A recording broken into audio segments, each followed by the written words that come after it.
संजय राउत, फिर 15 Shri Sanjay Raut, Shri Sanjay Raut please. Sir राष्ट्रपति जी के जो टाइम दिया उस हिसाब से राष्ट्रपति जी के अभिभाषण पर हम चर्चा कर रहे हैं। कल 5 मिनट जरूर मिलेगा। कल धर्मेंद्र प्रधान जी यहाँ बोल रहे थे और बार बार हमारी तरफ कटाक्ष करके हमें ये बोल रहे थे कि सच सुनो, सच सुनने से मोक्ष प्राप्त होता है। हम तो 6 साल से सच सुन रहे हैं और झूठ को भी सच मान रहे हैं, लेकिन आज जो चल रहा है हमारे देश में, जो माहौल है, मैं देखता हूँ जो सच बोलता है, जो सच लिखता है, उसे गद्दार, देशद्रोही कह के पुकारा बोल दिया जाता है। कल इस बारे में चर्चा हम लोगों ने की, दिग्विजय साहब ने बहुत उस बारे में कहा है।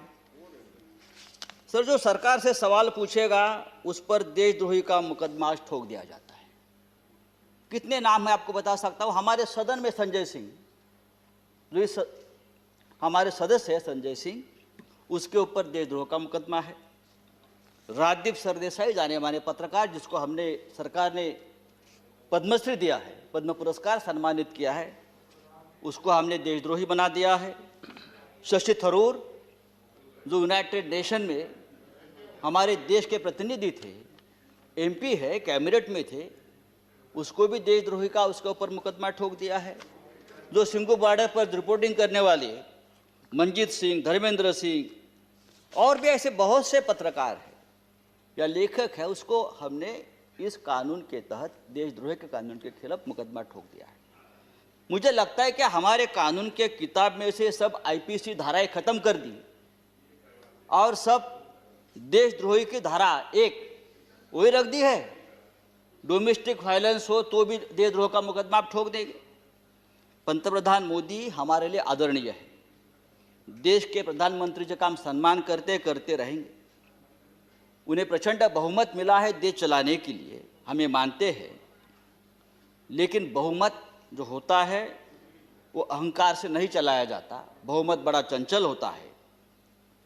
हमारे मराठी के एक संत है तुकाराम, संत तुकाराम, उसने कहा है, निंदकाचे घर असावे शेजारी। उसका मतलब है जो आपका निंदक है, जो आपके ऊपर क्रिटिसाइज करता है, आपको आईना दिखाता है, वो आपके आसपास रहना चाहिए, उसका घर आपके बगल में रहे। लेकिन आज ऐसा है कि जो निंदा करे, जो टीका करे, आप उसको बदनाम कर देते हो। जैसे किसान आंदोलन, जिस तरह से इस किसान आंदोलन को भी बदनाम करने की कोशिश या साजिश चल रही है, मुझे लगता है देश के प्रतिष्ठा के लिए ठीक नहीं है, किसानों के लिए ठीक नहीं है, हम सब के लिए ठीक नहीं है। 26 जनवरी को लाल किले पर तिरंगे का अपमान हुआ, उससे हमारे प्रधानमंत्री बहुत दुखी हो गए, पूरा देश दुखी हो गया। लेकिन लाल किले पर तिरंगे का अपमान करने वाला जो कोई दीप सिद्धू है, वो कौन है, किसका आदमी है, उस बारे में तो आप नहीं बताते।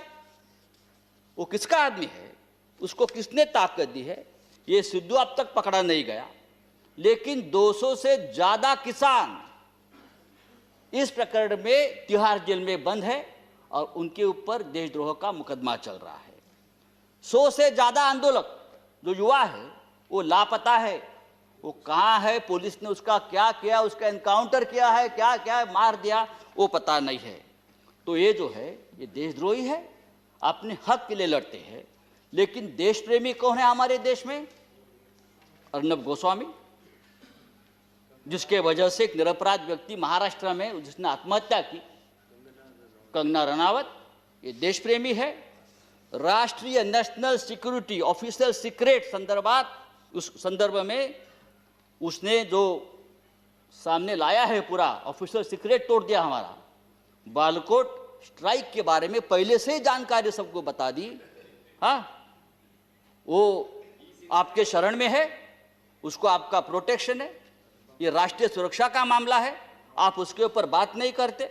और यही आदमी, यह अर्नब गोस्वामी, जो हमारे मंत्री बैठे हैं वहाँ, प्रकाश जावड़ेकर जी, हम उसका आदर करते हैं, हमारे महाराष्ट्र से, क्या लिखा है उसके बारे में, प्रकाश जी के बारे में जो उसने पूरा जो आप संभाषण, जो डायलॉग आया है ना, तो एक कैबिनेट को भी ये ठीक नहीं है, हमारे सरकार को ठीक नहीं। एक मंत्री के बारे में एक टीवी एंकर जिस भाषा का इस्तेमाल करता, अरे हम छोड़ा, हम राजनीति में, हमारे बारे में आप कुछ भी बोलो हम सहन लेंगे।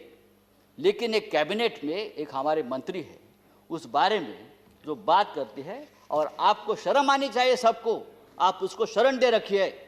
तो ये जो चल रहा है ये नहीं चलेगा सर।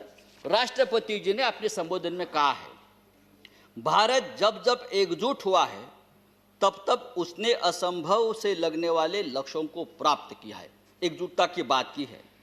अगर ये बात सच है तो गत 3 महीनों से दिल्ली के सीमा पर किसान आंदोलन की एकजुटता तोड़ने में सरकार क्यों लगी है? संजय जी, हजारों किसान आपका 6 मिनट समाप्त हो गाजीपुर गया। सिंगू बॉर्डर पर अपने हक के लिए लड़ रहे हैं, और आप इस एकजुटता में आपको देशद्रोह दिखता है। प्लीज। चेयरमैन सर, ये पंजाब, हरियाणा और पश्चिमी यूपी का किसान पूरे देश के किसानों की लड़ाई लड़ रहा है। वो सिर्फ 3 राज्यों की लड़ाई नहीं है, और पूरा देश उनके साथ है। तो उनको देशद्रोह कहना ठीक नहीं। ये पंजाब का किसान, हमारा सिख भाई, जब मुगलों से लड़ा तो हम उसे योद्धा कहते थे, जब अंग्रेजों से लड़ा तो हम उसे देशभक्त कहते थे। कोरोना वायरस में लंगर बांट रहा था तो देश प्रेमी था, लेकिन आज वो अपने हक के लिए लड़ता है तो वो खलिस्तानी हो गया, वो देशद्रोही हो गया। ये कौन सा न्याय है? आप उसको रोकने के लिए बॉर्डर पर किले ठोकते हो, हाँ, वो बड़े बड़े बैरिकेड्स करते हो। ये बैरिकेड्स, ये किले का जाल अगर आप लद्दाख के बॉर्डर पर करते तो चीन की right Sanjay ji, please. Kilometre अंदर नहीं आती। मैं आपको बताना चाहता हूं सर, ये ठीक नहीं है। लेकिन ये आंदोलन जब तक जिंदा है तब तक हिंदुस्तान जिंदाबाद रहेगा। ये आंदोलन ही हमारी ताकत है, ये देश की ताकत है। Thank you very much. 3 कृषि कानून, श्री रामदास अठवले, श्री रामदास अठवले, ये 3 कृषि कानून के बारे में नहीं, मैं क्या करूं? आप बाकी